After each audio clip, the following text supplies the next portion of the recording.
Alors justement, nous allons rentrer dans le vif du sujet. Comme vous le savez, la pandémie de la Covid-19 a eu des conséquences économiques désastreuses pour un certain nombre de pays européens. Et c'est pourquoi en juillet dernier, il a été décidé par les 27 pays de l'UE de souscrire à un programme de relance européen. Donc, ce plan à hauteur de 750 milliards d'euros, porté par la Banque Centrale Européenne, passe par la mutualisation des dettes des États membres de la zone euro, qui pour la première fois ont tous accepté d'emprunter et de s'endetter collectivement. Alors pendant le processus de ratification en Allemagne, une plainte a été déposée contre ce plan auprès du tribunal de Karlsruhe en raison de la non-conformité des actions entreprises par la BCE.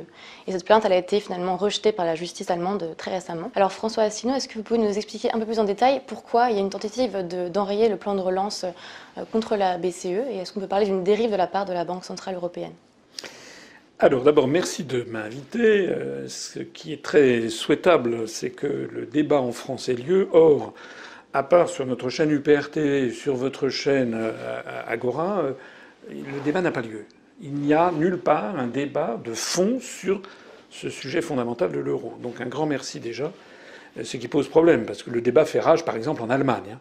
Et quand nous, on a la politique de l'autruche, on est certain que ça se terminera mal. Ça, c'est le premier point. Le deuxième point, c'est qu'il faut être très clair dans son esprit. Il y avait plusieurs instructions pendantes devant la Cour de justice de Karlsruhe. Je rappelle qu'en Allemagne, les citoyens peuvent saisir ce qui est l'équivalent de notre Conseil constitutionnel pour faire respecter la Constitution, alors que ce n'est pas le cas en France. En France, seul le président de la République, le Premier ministre ou le président du Sénat, plus 60 députés et sénateurs peuvent saisir. En Allemagne, ce n'est pas le cas. En Allemagne, il y a des citoyens qui ont saisi la Banque centrale européenne à plusieurs reprises. Premièrement, sur cette affaire de plan de relance dont vous venez de parler, sur lequel je vais revenir. Deuxièmement, sur des plans de rachat de dettes qui se sont succédés.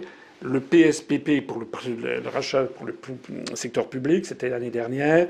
Et là, il y a une autre instance actuellement qui est sur la Pandemic Emergency Purchasing Plan, sur le rachat de dettes pour la pandémie. Ça, on en parlera peut-être après si vous voulez bien. Mais focalisons-nous pour l'instant donc sur la première instance, qui est celle que vous venez de citer, qui concerne ce fameux plan de relance de 750 milliards d'euros.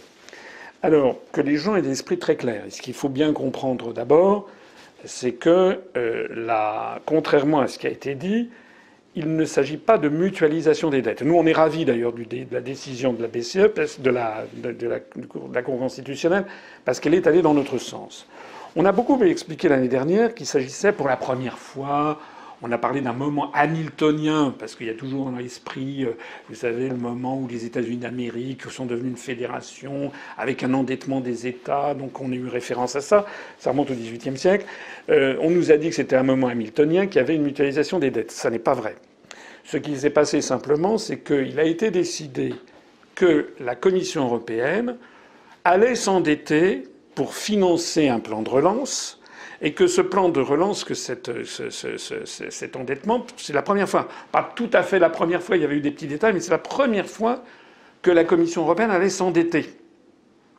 Mais il n'a jamais été dit que si, par exemple, l'Italie ne remboursait pas sa quote-part, puisque la Commission européenne, elle fonctionne avec les quotes-parts des différents États membres, il n'a jamais été dit que l'Allemagne allait payer à la place de l'Italie. C'est ça qu'aurait été la mutualisation des dettes. Une mutualisation des dettes, c'est si la Commission européenne s'était endettée et que tous les pays avaient été in solidum, c'est-à-dire s'il y en avait qui avaient refusé de payer, l'Allemagne par exemple, ou les autres pays qui eux paieraient à la place des autres. Pas du tout. Donc en fait, il s'est agi simplement que le fonctionnement normal de la Commission européenne actuelle, qui recueille de l'argent de tous les États membres pour en restituer à tous les États membres. Vous savez que la France est un contributeur net. On peut, alors les chiffres varient, ce sont des chiffres énormes, on ne sait même pas à quoi s'en tenir. On peut estimer que depuis le départ du Royaume-Uni, la France doit payer pas loin de 18 à 20% du fonctionnement de l'Union européenne. Et que tout ceci doit nous coûter peut-être, entre ce que nous donnons et ce que nous recevons, peut-être de nous coûter 18 milliards d'euros. Mais ça veut donc dire que la France va participer à ce plan et va rembourser à sa quote-part. On n'a jamais dit qui allait rembourser. Alors c'est très important à comprendre parce que les 750 milliards d'euros ne tombent pas du ciel. La Commission européenne, elle s'endette sur les marchés pour 750 milliards d'euros. Mais normalement, qui va rembourser? En fonction des quotes-parts. Et comme je viens de vous dire à l'instant que la France, elle paye peut-être 18%. Ben, si la BCE, si la Commission européenne, pardon, s'endette de 750 milliards d'euros, ça veut dire que globalement, au bout de quelques années, la France devra rembourser minimum 17-18% de 750 milliards d'euros. Ça veut donc dire quelque chose comme 100 à 120 milliards. Et notre gouvernement a si bien négocié qu'on va recevoir 40 milliards. C'est-à-dire qu'on va recevoir, si ce programme fonctionne, 40 milliards d'euros. Et vous avez des gens comme M. Macron, comme M. Clément Beaune, le ministre des Affaires, le secrétaire d'État aux Affaires européennes, qui essayent de faire croire dans les chaumières, regardez comme l'Europe est généreuse, elle va nous donner 40 milliards d'euros pour relancer notre économie. Mais on ne dit pas aux Français que sur ces 40 milliards d'euros, nous serons obligés à un moment ou à un autre d'en rembourser peut-être 100, peut-être 120 milliards. C'est une histoire de dingue. C'est une histoire. Il est absolument ahurissant qu'aucun responsable politique en France, notamment d'opposition, de la prétendue opposition. Que dit Madame Le Pen de ça? Rien. D'ailleurs, elle n'y comprend rien. Elle est complètement incompétente. Mais c'est la vérité. C'est la pure vérité. Que dit Monsieur Xavier Bertrand? Rien. D'ailleurs, il est complètement incompétent. Que dit Monsieur Bruno Retailleau? Que dit Monsieur Édouard Philippe? Et c'est sous son pontificat d'ailleurs que ça s'est passé. Que dit Monsieur Mélenchon? Que dit Monsieur Jadot? On est dans un système en France où des sommes inimaginables sont décidées à la place des Français et qui sont gérées, excusez-moi, par des gens qui sont totalement incompétents. Voilà. Alors, il ne s'agit pas d'une mutualisation des dettes parce que l'Allemagne va faire pareil que nous. Hein. L'Allemagne, ils vont payer plus que nous recevoir, mais eux, ils se sont mieux débrouillés. En revanche, il y a des pays qui se sont très bien débrouillés. C'est par exemple, je crois, l'Italie qui va recevoir quelque chose comme 80-90 milliards d'euros, donc à peine moins que ce qu'ils vont payer. Et puis ceux qui vont en bénéficier, ben, ce sont les pays de l'Est qui vont avoir de l'argent supérieur à ce qu'ils vont payer. Pour conclure cette affaire, il n'y a donc pas eu du tout de moment hamiltonien, comme on nous a expliqué pour ceux qui suivent le dossier de près. Il ne s'est pas du tout agi d'une mutualisation des dettes. Il s'est agi qu'on a autorisé pour la première fois la Commission européenne à emprunter de façon massive. Il y aurait eu mutualisation des dettes, je le rappelle, si par exemple, mettons que l'Italie, l'Espagne disent ben non, on ne rembourse pas, et qu'à ce moment-là, c'est la France et l'Allemagne qui aurait remboursé, ça nous aurait coûté encore bien davantage. Alors, c'est ça qui s'est passé en Allemagne, c'est que vous avez donc un groupe de citoyens qui avait saisi le Conseil constitutionnel allemand, la Cour de Karlsruhe, le tribunal constitutionnel, qui a examiné les traités, puisque normalement la mutualisation des dettes n'est pas possible. Il a examiné ça, il a dit non, finalement, il n'y a pas de mutualisation des dettes, ce qui est notre analyse, et donc c'est bon. Donc il y a des européistes qui se sont félicités. Ah, c'est bon, les 750 milliards d'euros. En fait, cette décision ne signifie qu'une chose, c'est que, nous avions raison, il n'y a pas de mutualisation des dettes. Et puis, deuxièmement, et je termine ici mon propos, ça ne remet pas, ça ne concerne en rien l'affaire qui est actuellement en cours du PEPP, qui concerne des sommes 2 fois supérieures encore. Alors, je pourrais ajouter que Mario Draghi vient, en date du lundi 26 avril, d'annoncer que le plan de soutien à l'Italie était bouclé. Alors on attend de connaître effectivement le montant exact, ça sera certainement de l'ordre de 86 ou 90, etc. Ça ne fera que rajouter un petit peu plus, on va dire, de liquidité à celle que la BCE déverse déjà. Et on reviendra tout à l'heure à la cour de Karlsruhe, puisqu'elle devra juger aussi le côté licite de rachat de dettes au-delà de la fraction de 30%, c'est-à-dire que la BCE a une limite de détention de 30% d'une dette. Là, elle va passer au-delà des 100% de la dette italienne. C'est merveilleux. Alors, notez quand même cette fabuleuse concordance des agendas, ce scénario idéal où Mario Draghi arrive aux affaires exactement au moment où d'un seul coup on décide de délivrer des sommes à l'Italie, et des sommes qui ne sont pas de la dette mutualisée, mais qui sont une subvention, parce qu'on joue beaucoup sur les mots. Si on avait parlé effectivement d'argent donné à fonds perdus aux Italiens, c'était pas permis. La subvention, il n'y a rien dans les textes qui interdit effectivement de faire une subvention. Alors, il faut distinguer effectivement cette subvention en faveur de l'Italie et le plan de relance européen, qui est d'une taille absolument ridicule, puisque c'est 750 milliards sur 5 ans, donc 150 milliards par an. Ensuite, vous divisez ça en 27 pays avec on va dire des subsides au prorata, ce qui veut dire que sur 27, vous divisez par 150 par 27 plus la Slovénie qui doit peser 0,3, etc. Vous voyez ce qu'ils vont recevoir, ça va se chiffrer en centaines de milliers d'euros. Enfin, c'est absolument ridicule. Quand les Américains mettent 150 milliards par mois. Et là, c'est de la vraie relance. C'est quelque chose qui va se voir. Ça va être des infrastructures, ça va être de la transition énergétique, des milliers, des centaines de milliers de bornes pour recharger des voitures électriques.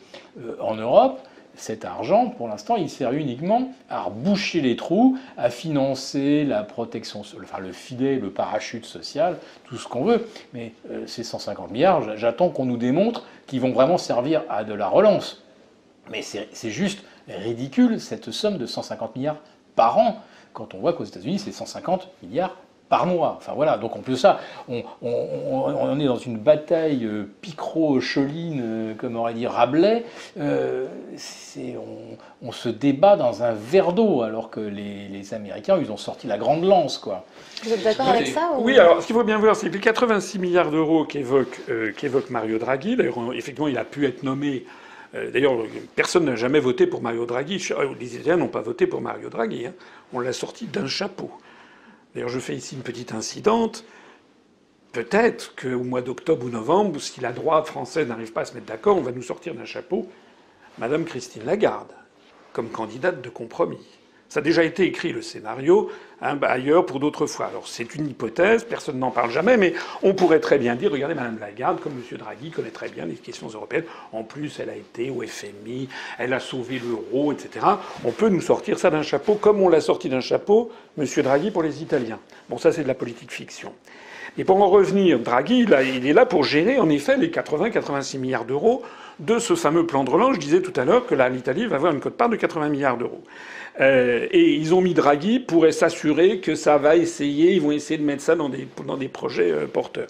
Mais encore une fois, il s'agit d'un emprunt, enfin il s'agit de sommes qui sont versées par la Commission européenne, et les pays devront donc rembourser au niveau de leur quote-part à horizon de 10 ou 15 ans. Et la France, dans ces 86 milliards d'euros dont bénéficie Mario Draghi, la France paye une quote-part, puisque nous, on touche beaucoup moins que ce que l'on va rembourser. Alors, Philippe Béchade a raison, par ailleurs, de souligner l'autre grand sujet, celui dont je parlais, qui est celui des rachats de dettes. Ça, c'est tout à fait autre chose. C'est que les pays membres de la zone euro, de l'Union européenne en général, de la zone euro en particulier, sont obligés de s'endetter, en particulier quand ils ont des très gros déficits.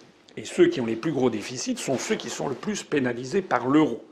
Puisque l'euro, je rappelle, c'est un petit peu, vous savez, le lit de Procus, hein, comme on dit dans la légende antique. C'est-à-dire qu'il faut, c'est la taille unique pour tout le monde. Donc l'euro, l'un des drames de l'euro, c'est qu'il n'a qu'un seul taux de change. Et donc, ce taux de change est calculé sur les marchés financiers comme étant une espèce de mélange de ce que serait le taux de change du Deutschmark avec ce que serait le taux de change de la drachme grecque, de la lire italienne, du franc français, de l'escudo portugais, etc. Au total, ça donne donc une monnaie dont le taux de change est inférieur à ce que serait le taux de change du Deutschmark, mais supérieur à ce que serait le taux de change du franc, et très supérieur à ce que serait le taux de change de l'Italie ou de la Grèce. Donc, ça veut dire quoi? Ça veut dire que c'est un système qui ne fait qu'aggraver les choses par construction, puisque l'Allemagne a une compétitivité supérieure aux autres pays de l'Europe et bénéficie d'une monnaie dont le taux de change est inférieur à ce qu'il devrait être. Donc l'Allemagne exporte de façon monumentale. C'est devenu quasiment le premier exportateur mondial avec la Chine. Elle engrange des excédents extraordinaires. C'est très bon pour l'Allemagne. En revanche, les pays du Sud en sont entravés par le coût trop élevé de l'euro par rapport à la compétitivité de leur économie nationale. Ça, c'est un des obstacles absolument majeurs de la conception même de l'euro que n'ont pas compris, en fait, les concepteurs et que beaucoup de gens n'arrivent toujours pas à comprendre. Le résultat, c'est que donc, dans les pays du Sud, nous avons des taux de chômage énormes. En France, on ne sait même pas quel taux de chômage il est camouflé, il est caché. J'ai vu des chiffres qui circulent comme quoi les moins de 30 ans, il y aurait peut-être 17% de taux de chômage. C'est énorme. Et ceci est dû notamment au fait que notre monnaie est beaucoup trop chère. Au passage, ça a d'ailleurs des conséquences sociales, sociétales que l'on voit tous les jours avec la montée de l'insécurité, de la violence. Ça ne va faire que croître et embellir, puisqu'on a une monnaie qui n'est pas faite pour nous. Alors le résultat, c'est que les pays du Sud dégagent des déficits et donc s'endettent. Et ils s'endettent jusqu'où? Jusqu'à ce que les marchés en tiennent compte, avec donc des montées des taux d'intérêt considérables. Au moment de la crise en Grèce, la Grèce avait un endettement public de l'ordre de 160-170% du PIB, rappelez-vous. À ce moment-là, il y a eu la fameuse Troïka, le Fonds monétaire international, Banque centrale européenne et la Commission européenne qui sont intervenus. Donc on a demandé au gouvernement de M. Tsipras, prétendument d'extrême gauche, de privatiser, de tailler dans les retraites. Le seul résultat de tout ça, c'est que tout a été privatisé. La loterie nationale, la SNCF locale, l'EDF local, les autoroutes locales, la Caisse des dépôts locale, etc. Qu'on a taillé dans les retraites des Grecs. Le taux de suicide des retraités grecs a été multiplié par 3. Et aujourd'hui, on en est où? On en est, au lieu d'avoir 170% d'endettement pour la Grèce, du PIB, on est à 200%. C'est-à-dire que la situation est pire. Alors qu'est-ce qui s'est passé entre-temps? Il s'est passé que la Banque centrale européenne s'est dit que pour trouver une solution, elle s'est mise à racheter la dette des Grecs. Et elle a commencé à racheter les dettes des pays du Sud.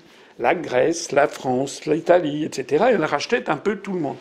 Ça a été notamment le PSPP, ce premier plan, pour lequel des citoyens allemands avaient déposé plainte. Parce que ce qu'il faut bien voir, c'est que l'Allemagne, elle est à la fois bénéficiaire de l'euro, comme je le disais tout à l'heure, du fait des excédents commerciaux géants et que ça bénéficie à son industrie. Donc elle est très très très bénéficiaire. Mais ceux qui voient un peu plus loin se rendent compte qu'elle risque d'être également piégée, parce que si tout l'édifice s'effondre, finalement, le prêteur en dernier ressort, ce sera l'Allemagne. Il y avait le patron des patrons allemands, il y a quelques années, qui avait dit on est en train de prendre sur l'Allemagne un risque de 1000 milliards d'euros qui risque de nous tomber sur le museau. Donc il y a des citoyens en Allemagne, d'ailleurs bien informés, avec les élites allemandes, avec le soutien en cachet de la Frankfurter Allgemeine Zeitung, c'est-à-dire le journal des élites économiques, qui va se porter régulièrement devant la cour de Karlsruhe. Et qui dit notamment, regardez ce qui se passe, la BCE va au-delà de son mandat et elle rachète des dettes des pays du Sud.